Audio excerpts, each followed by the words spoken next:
Et est-ce que en Birmanie, est-ce qu'on retrouve par exemple les mêmes hiérarchies qu'on peut retrouver par exemple au Japon, avec une hiérarchie assez prononcée entre les élèves et le professeur, avec certaines règles Oui. bien établies, ou est-ce que c'est un peu plus Ah libre? oui, oui, c'est énorme, c'est vraiment énorme. Déjà, euh, dans les professeurs, enfin entre les professeurs, Mhm. il y a une hiérarchie, c'est-à-dire qu'il y a un chef de département. Euh, et ensuite, il y a une hiérarchie entre les professeurs selon l'âge, c'est-à-dire que plus la professeure est âgée, plus elle va avoir de responsabilités. Mhm. Euh, donc la hiérarchie se voit au niveau des cours à donner. Par exemple, les professeurs jeunes vont s'adresser à des débutants, tandis que les professeurs âgés vont s'adresser à des étudiants qui ont un niveau plus élevé, voire même à des... Parce qu'il y a aussi des étudiants qui font de la formation continue, c'est-à-dire qui ont déjà un travail mais qui reprennent leurs études en français, etc. Mhm. Euh, donc, euh, donc voilà. Et ensuite, donc oui, il y a vraiment une hiérarchie assez prononcée entre les professeurs. Mais encore une fois, là, moi, je la sens pas trop parce que c'est vrai que quand je parle français avec elle, je m'adresse à elle, enfin, de la même manière, si vous voulez. Alors après, peut-être que ça les a choquées au départ, mais elles se sont habituées parce qu'elles savent qu'en France, c'est pas comme ça. Elles savent qu'en France, les professeurs ont le même statut, même Mhm. si un professeur a 30 ans et un autre a 50 ans, voilà. Donc peut-être qu'elles se sont habituées aussi, mais je sais qu'en birman, par exemple, dans la langue birmane, quand on s'adresse à une personne plus âgée, on ne dit pas le même mot devant le prénom. Mhm. Alors bon, je parle pas birman, hein, mais donc elles ont la hiérarchie se voit aussi dans le langage birman, hein, quand on s'adresse aux personnes. Et alors entre le professeur et l'étudiant, l'étudiant respecte énormément son professeur. Mhm. Euh, les professeurs sont un peu considérés comme des membres, pas des membres de la famille, mais en tout cas, euh, comment expliquer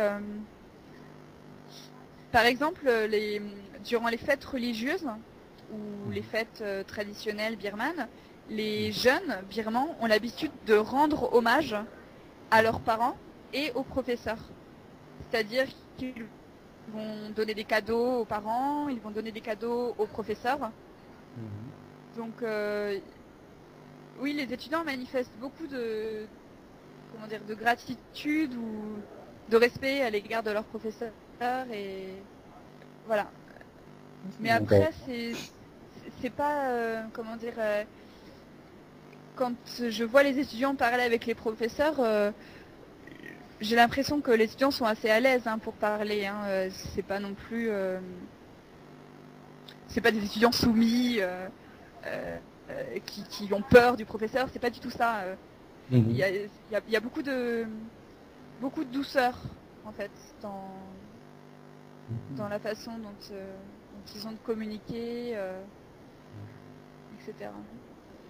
Donc, est-ce que entre les professeurs et les élèves, est-ce qu'il y a certaines règles préétablies à respecter, un petit peu comme au Japon par exemple? Pour donner un exemple, est-ce que les élèves ont la liberté d'interrompre le professeur pour poser une question sur ce qu'il ne comprend pas, par exemple? Alors donc comme je l'ai dit, j'ai jamais assisté aux cours donnés par une professeure birmane avec ses élèves. Donc je Mhm. sais pas comment ça se passe entre eux. Je sais qu'avec moi, d'une manière générale, les élèves posent assez peu de questions. Alors peut-être parce qu'ils sont timides aussi, parce que enfin, ils n'ont pas l'habitude d'apprendre le français avec une française native, etc. Mais là, je n'oserais pas vraiment me prononcer parce que je suis pas sûre, donc je sais pas en fait. Et c'est vrai que l'enseignement est plutôt passif. D'une manière générale, les élèves posent pas trop de questions, ils écoutent beaucoup, mais ils interviennent peu en classe. C'est vrai, ouais. Mhm. Et enfin, dernière question, Oui. comment voyez-vous l'avenir de la langue française dans ce pays? Euh, Alors je suis pas devin, ni visionnaire, Oui. je sais pas, mais je dirais que ça dépend. L'avenir de la langue française en Birmanie dépend évidemment de la situation politique du pays. Mhm. Si le gouvernement décide de fermer les frontières ou de limiter les échanges avec l'étranger, etc.,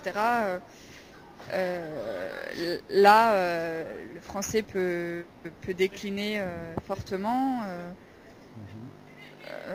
S'il n'y a plus de touristes français qui ont la possibilité de venir en Birmanie, alors il n'y aura plus, les guides francophones n'auront plus de travail, donc les étudiants n'auront plus envie d'apprendre le français pour devenir guide, par exemple, pour travailler dans des sites touristiques, etc. Enfin, donc je pense que ça dépend ouais, fortement de la situation politique du pays. Et puis, bah, là, en tout cas, ce qu'on peut voir en ce moment, c'est que ben, j'ai entendu dire qu'il y avait beaucoup moins d'étudiants en français, en tout cas pour ce qui est de la langue française, aujourd'hui qu'il y a quelques années. Donc le Mhm. nombre serait plutôt en baisse. Mhm. Bon après, je suis pas sûre, hein, j'ai entendu dire ça. Et alors bon, ce qui est dommage aussi, c'est que je l'ai pas dit auparavant, mais pourquoi les étudiants en français sont aussi nombreux en première année, c'est Mhm.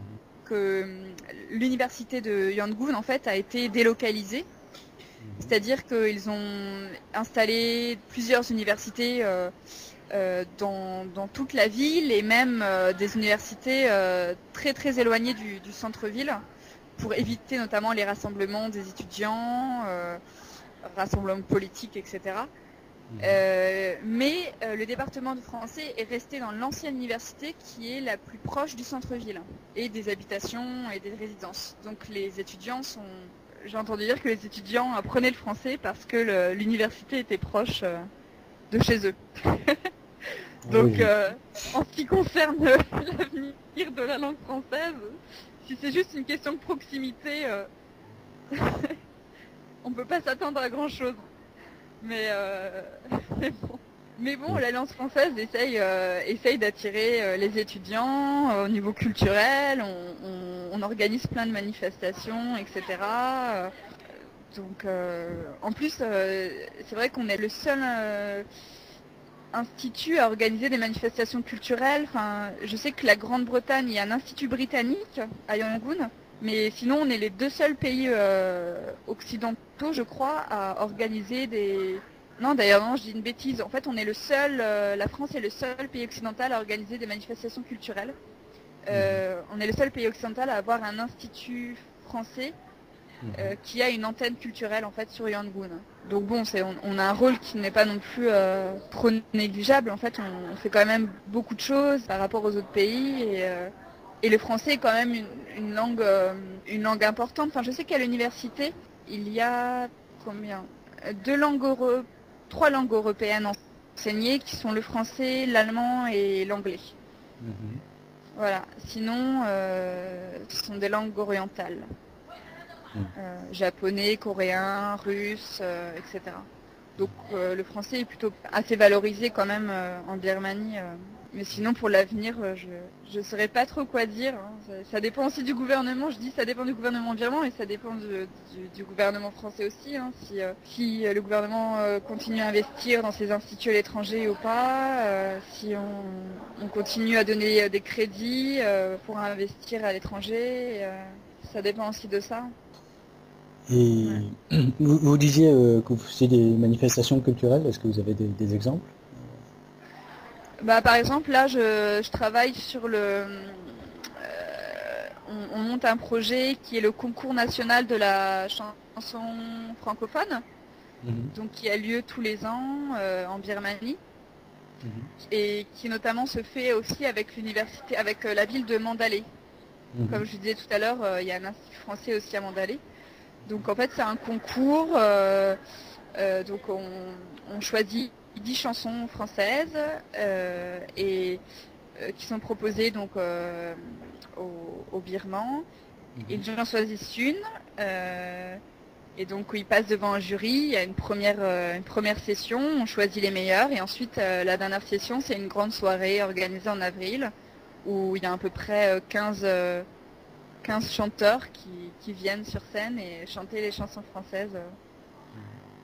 Et c'est assez populaire parce que les Birmans adorent chanter, adorent la musique. Et c'est rigolo, on en entend souvent dans la rue chanter assez ouvertement, etc. Et donc ils aiment beaucoup ça et c'est assez populaire comme manifestation. Et puis sinon après on organise beaucoup de choses, on fait venir des artistes français, des musiciens, des groupes, il y a eu des groupes de jazz, de musique classique. Là récemment il y a eu aussi un projet photo, donc avec des photographes professionnels qui ont formé des Birmans pour monter des projets. Il y avait des prix à gagner, etc. Donc, voilà. Merci à vous d'avoir accepté notre interview. De rien. Et donc nous vous souhaitons bonne chance pour votre avenir professionnel. Merci. Vous écoutiez Francophonia, une émission dédiée au monde francophone, pays francophone, musique classique et contemporaine, interview. À bientôt.